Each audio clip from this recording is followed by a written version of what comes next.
lately صحابي كنت بتكلم مع صحاب ليا كتير وكلهم رايحين الجيش وكده وزعلانين ومش عايزين يروحوا وشايفين ان الجيش ده حاجة خرا. تخيلوا دلوقتي بدل ما هم بيقعدون في مكان معفن ومش نظيف وكده، تخيلوا it's a bit hotel style. مش هقولك 5 stars وكده.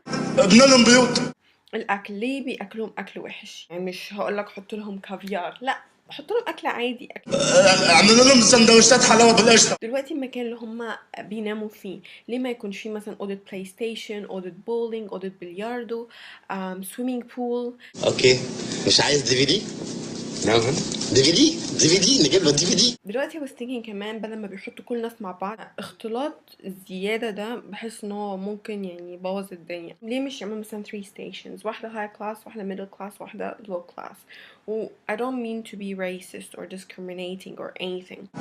ابسولوتلي. دلوقتي الايديا دي هتكون حلوة جدا وناجحة جدا.